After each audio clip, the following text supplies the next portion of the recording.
Once upon a time, in a not-too-distant past, there was a boy named Toby who loved nothing more than exploring the great outdoors. One day while exploring his grandfather's attic, he found an old leather pocket compass that had belonged to his grandfather. It was beautifully crafted with an ornate silver bezel and a tiny magnifying glass set into the top. Toby opened the lid and began to explore. But instead of finding a magnetic needle that pointed north, he found a faded piece of paper with the words "What matters most" written in his grandfather's familiar handwriting. Confused but intrigued, Toby placed the compass in his pocket and went to find his grandpa. He found him sitting in his favorite armchair by the window, and Toby asked him about the compass. His grandpa smiled and said, "That's no ordinary compass. Son, that's a hard compass. It doesn't point to magnetic north. It points to what matters most."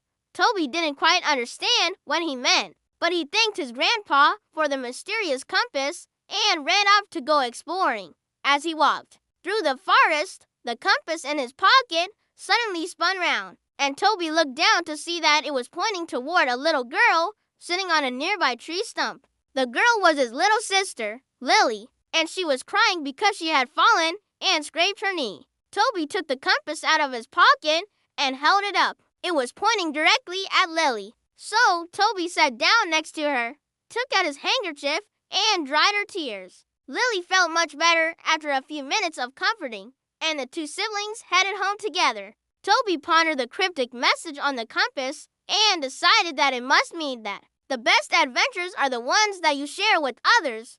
A few days later, as Toby was walking through the town, the compass in his pocket spun round again, this time pointing toward a man standing by the side of the road. The man looked distressed, and Toby walked over to him to ask if he was okay. He wasn't. He had just dropped his wallet, and it had rolled into the gutter. Toby quickly retrieved it for him and handed it back. The man was so grateful that he offered to buy Toby an ice cream cone. As they walked toward the ice cream shop, Toby noticed that the compass in his pocket was pointing toward the man. Then he realized that the best adventures are the ones that you share with others. And when you follow your heart, you can find the greatest adventures of all. The end. Please subscribe and follow for more little legends.